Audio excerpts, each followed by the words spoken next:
So today's song is amazing, but it's extremely complicated. First of all, it only exists because its creator saved its lyrics from a house fire. And then he gave the song to his wife as a wedding present. It's also the song that drove his band kicking and screaming out of the underground of obscurity into the mainstream. He called the record shite. His label also called it commercial suicide. Thematically, it was completely out of character for him. He said it took him 10 years to even feel comfortable singing a song like it. And it was an unexpected bright spot on a very dreary, dark album.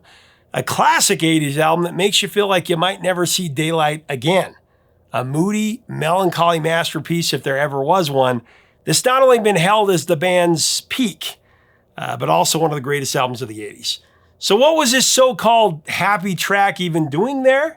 And could this band's reluctant rock star make peace with a song that turned this indie band into stadium headliners?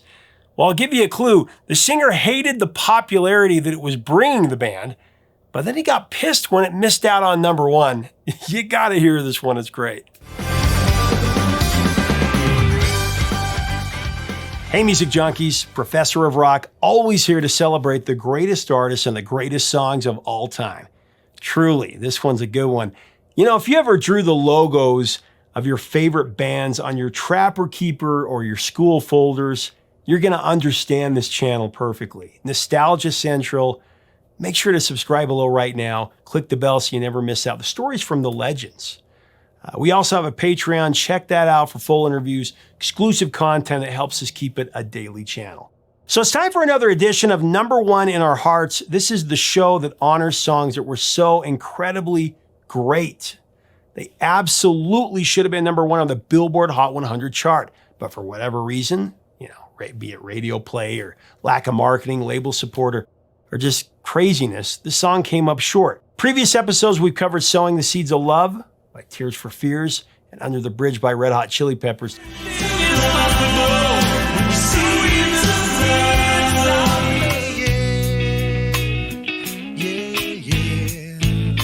But today we're getting into the story of a song that fell one spot short of number one, but it definitely deserved that top spot. I remember trying to use the force to will it to number one.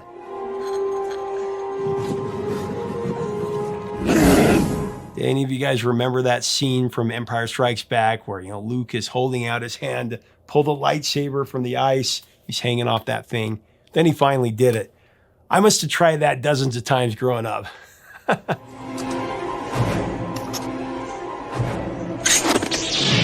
I wanted this to go to number one so bad, but it had to settle for number two. If you haven't figured it out by now, we're talking about Lovesong from The Cure's magnum opus, Disintegration.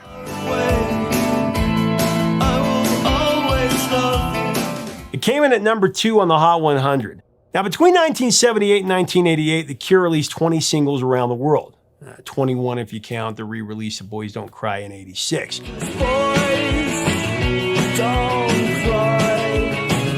But during that time, the band had received little fanfare in the US. And you know what? That was fine with lead singer Robert Smith, who was happy living underground. That's where he lived. Only 6 of those singles would actually chart in the US. Well, sort of. Let's Go to Bed and the Love Cats were both bubbling under the Hot 100.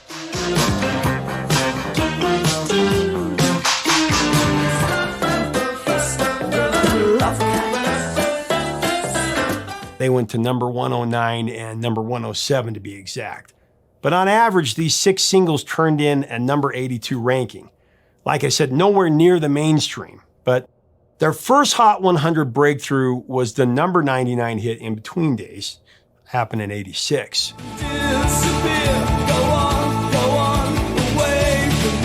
And the following year, The Cure had their first top 40 hit with Just Like Heaven. It came in at exactly number 40. It's pretty ridiculous for one of the catchiest songs, one of the most perfect tunes of the 80s.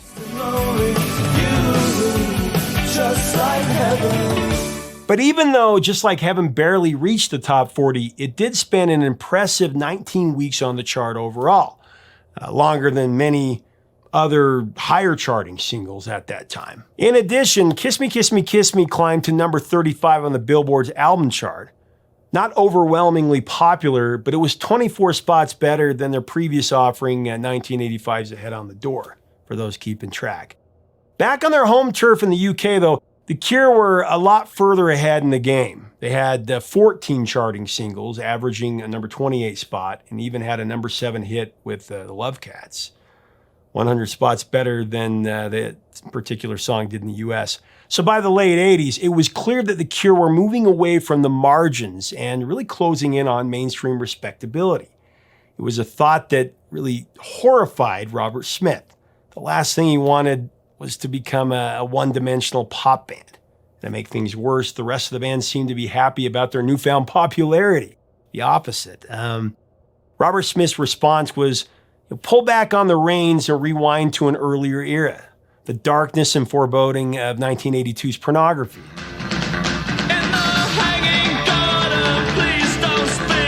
Said Robert Smith, after the Kiss Me album, we got our first real taste of big-time success in America.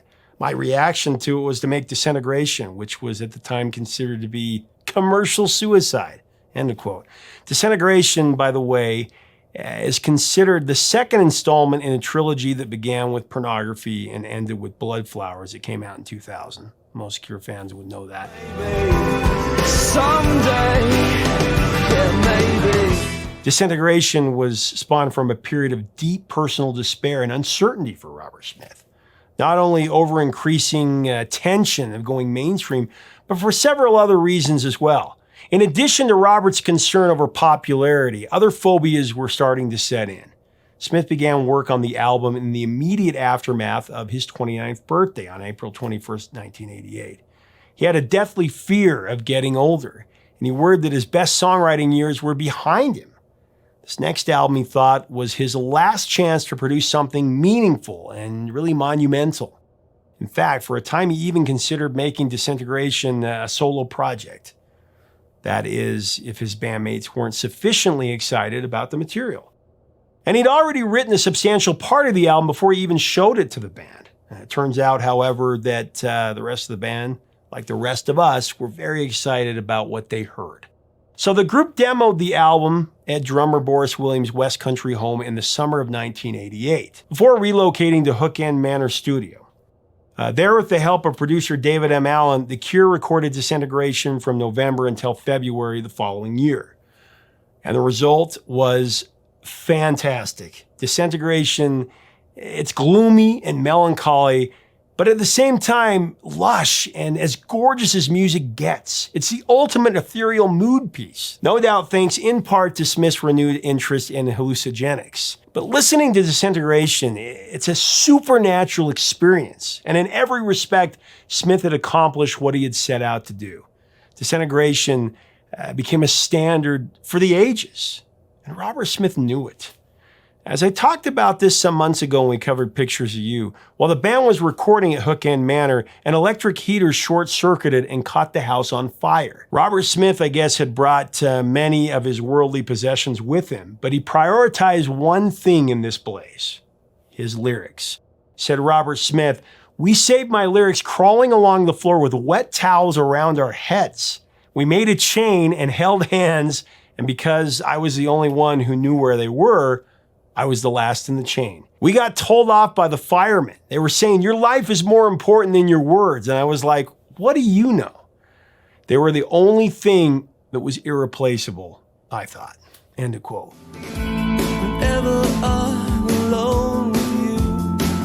Okay, so later when Robert Smith presented the album to the label, they balked at it. In Robert Smith's words, he said, "I thought it was our masterpiece. They thought it was shit." That's what he said, end of quote. Despite the pushback from unbelievers, though, Robert Smith held true to his vision for Disintegration from start to finish. The album was released on May 2nd, 1989, less than 2 weeks after his 30th birthday. It encompassed 12 tracks, all of them worthy of a closer look. And I think we'll do that. So far, we've covered a couple of them, the singles Pictures of You and Lullaby.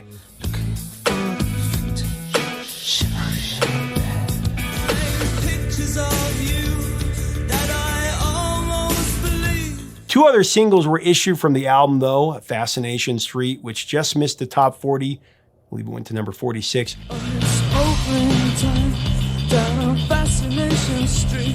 And of course, today's featured track, the #2 hit, Lovesong.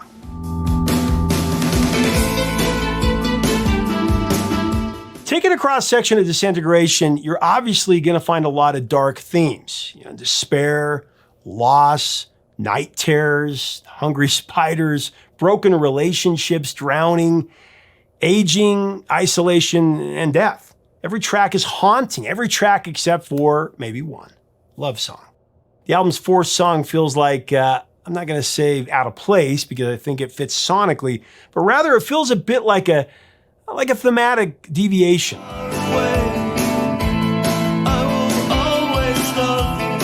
Lovesong has a noticeably different feel from the rest of the album. It's just as the title says, a blatant love song. And for Robert Smith, this was a first. I mean, he'd approached the subject before, but this was the first time that he went all in. Said Smith, "It's an open show of emotion. It's not trying to be clever. It's taken me 10 years to reach the point where I felt comfortable singing a very straightforward love song. In the past, I've always felt a last-minute need to disguise the sentiment." End of quote. Lyrically, it is simplistic, and yes, I hate to say it, not very original, but just take a moment and consider who we're talking about here. This is Robert Smith. And what might feel pedestrian for any other artist is practically unexplored territory for The Cure. And that in itself makes it novel. It's completely unexpected. It's a truly breathtaking piece of songcraft. I mean, Smith has actually called it a key track on Disintegration, a song that makes people think twice. He said, if it hadn't been on Disintegration, it would have been very easy to dismiss the record as having a certain mood. But throwing Lovesong in there sort of upsets people because they think that doesn't fit. That's what he said.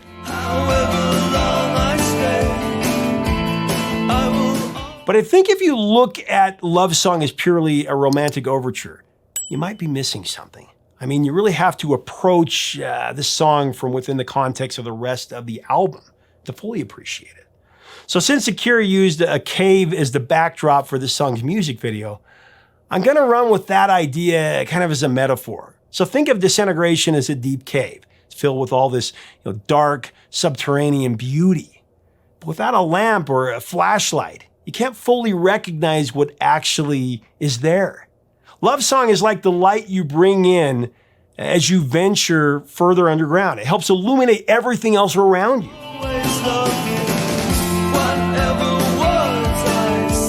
Casts light and creates contrast so that you can appreciate your surroundings. It acted in that way to bring new fans to the album because it was such a hit.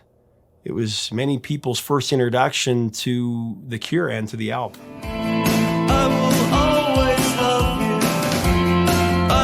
That being said, Lovesong is still miles and miles away from the rest of the romantic bubblegum pop that was playing on mainstream radio at this very moment. I mean, by comparison, Lovesong is brooding and atmospheric. We take, for example, a few top 10 offerings the very same week that Lovesong reached #2. I mean, at number 10, you had When I Looked at Him by Expose.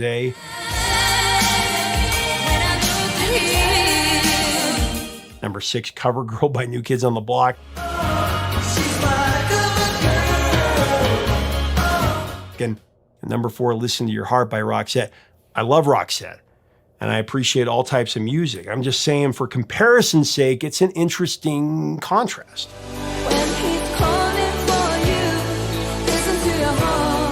And then there's also Janet Jackson with Miss You Much, the Billboard #1 hit that kept Lovesong out of the top spot. Again, a fan of Janet, but it's just different. I mean, after listening to everything else surrounding Lovesong on the charts, you can't tell me that it doesn't fit on Disintegration. However, I should point out that its presence on the album is minimal. And the tracks on Disintegration, not including Lovesong, average about 6 minutes and 15 seconds per song. The longest of those is The Same Deep Water as You. Classic. It comes in over 9 minutes.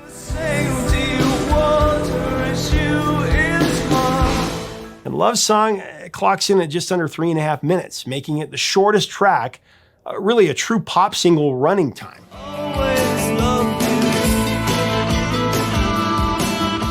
I mean, make of that what you will. But said Robert Smith, some of our songs go on because they're exploring the mood. You need a certain amount of time to express that. You just can't say, this is sadness, and then play one note.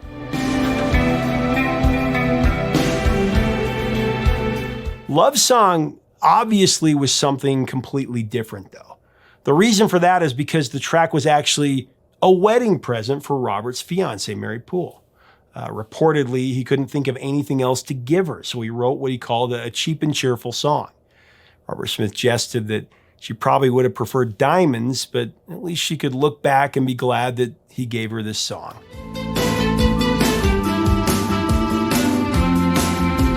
Robert Smith was undoubtedly underselling the effect that Lovesong had on Mary, because on another occasion he said that she was very pleased when he gave her a tape of the song.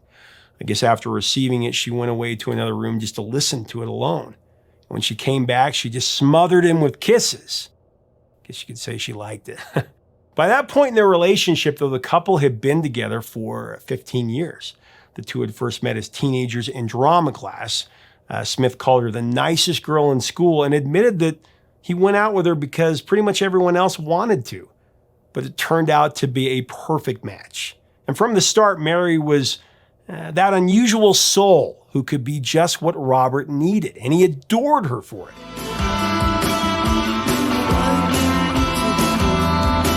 Robert Smith would later say in 1996, "Mary means so incomprehensibly much to me. I actually don't think she has ever realized how dependent I've been on her during all these years we've been together. She's always been the one that has saved me when I've been the most self-destructive. She's always been the one that has caught me when I have been so very close to falling apart completely. And if she would have disappeared, I'm sorry. I know that I'm falling into my irritating, miserable image by saying I would have killed myself." That's powerful. So Robert Smith and Mary Poole were married in Worth Abbey on August 13th of 1988, with much of the band there for the celebration. Actually, bassist Simon Gallup was Smith's best man. And Robert Smith fittingly played DJ for much of the night.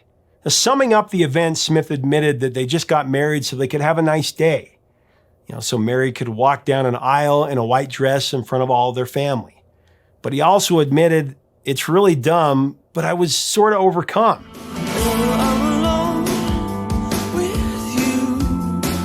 Now, earlier I mentioned the music video for Lovesong, so I guess Robert Smith was wholeheartedly disappointed with it.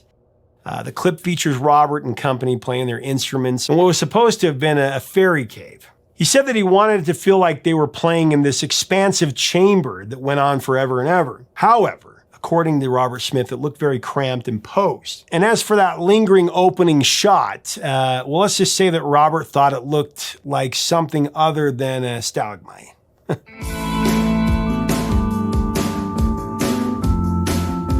Also, Mary is missing from this video, which maybe doesn't seem like a big deal, except that, she made such a memorable cameo dancing with Robert in the video for 1987's Just Like Heaven. I thought it was time for an encore there.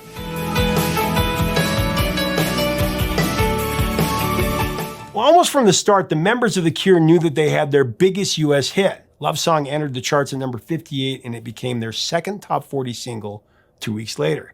In its 11th week, it became The Cure's biggest hit of all time, claiming number 2 on both the Hot 100 and the Modern Rock charts.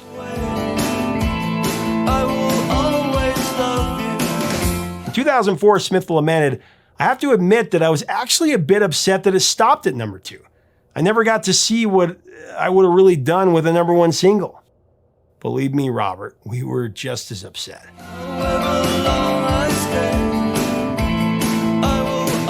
Internationally, Lovesong made less of a splash. It reached number 21 in West Germany, went to number 18 in the UK, and went top 10 in Canada.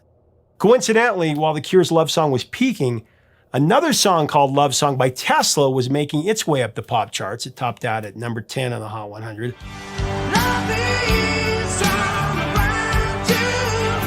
Smith, of course, was not unaware of the irony surrounding Lovesong. Reaching number 2 on the Hot 100, it shined a spotlight on a band that had happily been hiding in the shadows for over a decade. All of a sudden, The Cure were popular. A thought so insidious it had troubled Smith into making the anti-pop record Disintegration in the first place. But as much as that realization, may have dismayed him, This #2 song and #12 album cemented The Cure's position as the premier alternative choice of the day. I mean, armies of teenage to 20-something outcasts and misfits rushed to the nearest record store to get their hands on this album. It was a glorious day.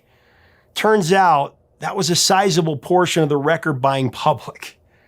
Within 10 weeks of Disintegration's release, The Cure would be playing the album in front of 75,000 fans at LA's Dodger Stadium. The Cure, like it or not, they had arrived. And it would be even more obvious when they released Wish a few years later, with Friday I Am in Love.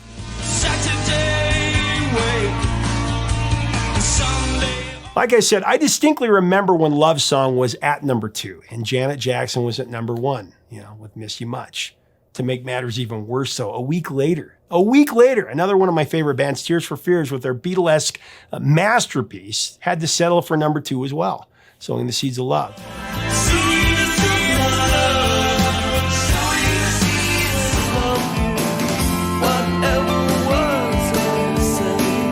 You know what? Looking back on it, it was so great that both of these songs were being introduced to the masses. We don't have songs like these interrupting the mainstream charts anymore. We just don't. We were part of a really special time, a magical era, when the underground soldiers of bands like The Cure and Depeche Mode and Tears for Fears could ruffle some feathers.